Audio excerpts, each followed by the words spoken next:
Ljudi, Tokio nije isto što i Japan. Zamislite, putujete pola sveta, 15 i više sati u jednom pravcu i vidite samo Tokio. To je promašaj. To je samo jedan delić slagalice koji čini Japan.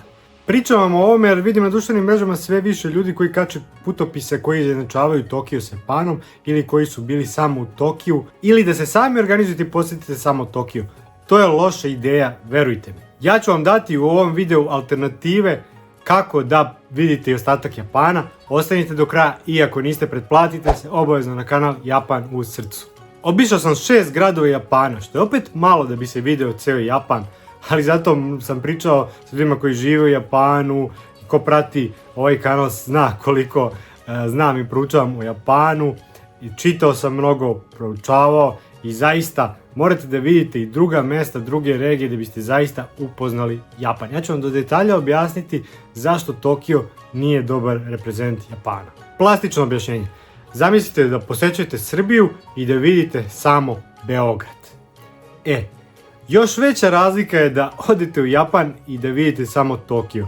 Zašto? Zato što u Srbiji kada odete recimo na Paličko jezero, Vlasinsko jezero ili na Staru planinu ili na Zlatibor ili na Kopaonik, sve su to različite strane Srbije, različiti mentalitet ljudi i tako dalje, ali je to zaista mnogo sličnije nego da odete recimo u Hokkaido, Tokio, Kyoto, Kyushu ili na Okinavu.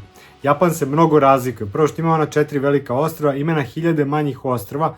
Čak i na najvećem ostrvu Honshu ima toliko različitih kultura, dijalekata, običaja da prosto morate da obiđete i različite regije na samom ostrvu. Prvo, Tokio je specifičan zato što je on ultra modern grad. To je najveći grad na svetu. On ima, da kažemo ona širo metro regija, ima preko 30 miliona stanovnika, što ga čini najvećim gradom na svetu. I on je totalno modern i urban grad, za razliku od dobrog dela Japana. Zašto je to tako? Zato što na kraju Drugog svjetskog rata, kada su saveznici bombardovali Tokio, oni su toliko izbombardovali taj grad da su uništili skoro sve stare zgrade. I čitav Tokio se sastoji od modernih zgrada. Imate, ne znam, Carsku palatu, imate neke hramove u Asakusi, ostatak grada je sve novo, sve je izgrađeno posle Drugog svjetskog rata. Zamislite koliko je bombardovan Beograd. Mi vrlo dobro znamo koliko je bombardovan Beograd i koliko je uništen. Bombardovali su ga i Nemci, i saveznici, i ovi 99. i tako dalje. Sad zamislite, Tokio je u krajem Drugog svjetskog rata bombardovan minimum 10 puta više nego Beograd. Znači, bukvalno sve je uništeno bilo. I oni su to gradili od nule. I samim tim jasno mi je da su to sve nove zgrade. To su neboderi, moderne zgrade i tako dalje, ali nemate onaj stari duh Japana. Znači, pravi stari duh Japana nećete upoznati u Tokiju. Kako da taj problem rešite? Ne znam, nemate novca, vremena, organizacija putovanja vam je takva da nam ne dozvoljava da se udaljite mnogo od Tokija. Ja ću vam dati nekoliko alternativa i sve su relativno blizu. U južnom delu se nalazi grad Yokohama. To je faktički sad deo Tokija, odnosno spojeno je, ali ranije je bio poseban grad. I taj grad ima neki poseban vibe. Ima lepa šetališta pored obale, mora, parkove, prirodu, zaista jako lep grad. Do njega imate recimo nekih pola sata do 45 minuta vozom i dođete opet, vidite malo drugačiji grad. Ali opet, moram da vam naglasim, Yokohama je takođe modern grad. Ako želite da vidite tradiciju, idite na sever, nekih sat do sat i po od Tokija, vozom, imate par linije da presjedate, ako idete kolima ili prevozom, bit će vam kraće. Nalazi se grad Nikko. Nikko je jako specifičan gradić, u planinama je, prelepa je priroda, ima jedna sjajna rečica, vodopad, ali ima fenomenalne budističke hramove, u okviru njih imate i bašte, i statue Bude, sve ono da biste upoznali dobro Japan.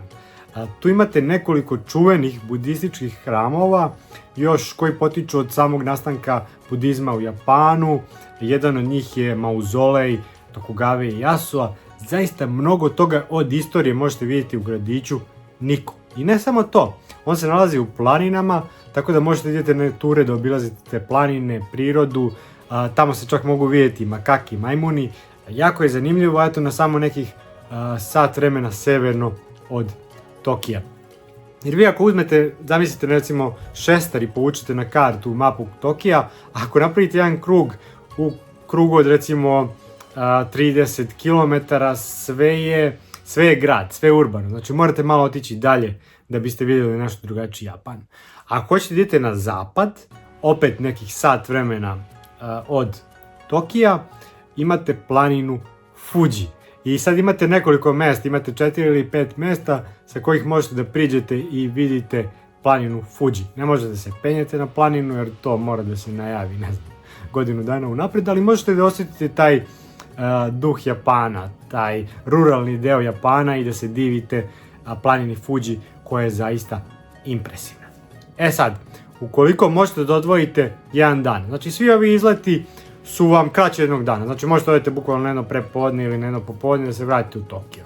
Ako možete da izdvojite jedan ceo dan, ja vam savjetujem da obavezno sednete u brzi voz, naravno da ga rezervišete ranije, ali sednete u brzi voz i da odete u Kyoto.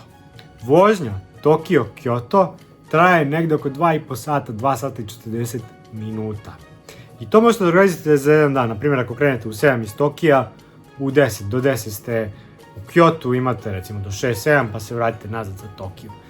Kyoto morate vidjeti, jer sjetite se one priče, Tokio je bombardovan, uništen, podizane su moderne zgrade i tako dalje.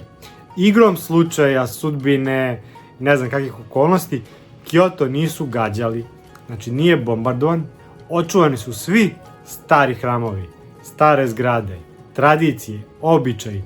Znači to je prosto grad koji morate vidjeti, još i takvih ima u Japanu, ali to je nekako najpoznatiji grad.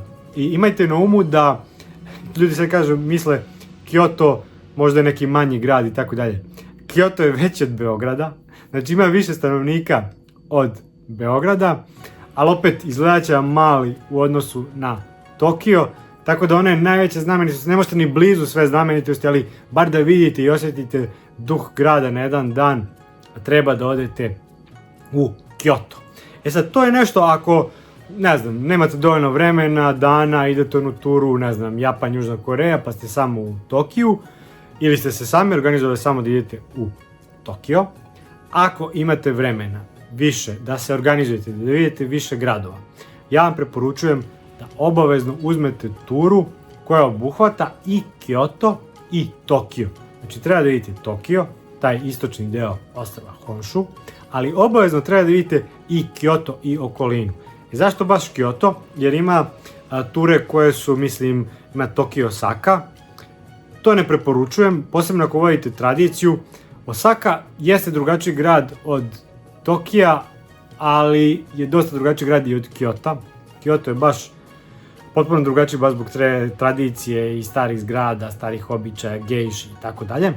Tako da vam preporučujem da obavezno budete u Kyotu. Kada ste u Kyotu, imate strašno dobre konekcije za ceo taj, ajde da kažem, središnji i zapadni deo ostrva Honshu. Kada ste u Kyotu, možete obiđete Naru, staru prestonicu, tamo gdje su oni jeleni što jedu iz ruke. Možete obiđete Osaku, koja je jako blizu. Možete obiđete na istoku Nagoju, koja isto ima jedan lep zamak. Možete da obiđete zamak Himeji. Znači, dosta toga možete da obiđete ako ste u Kyotu, ako vam je to centar delovanja.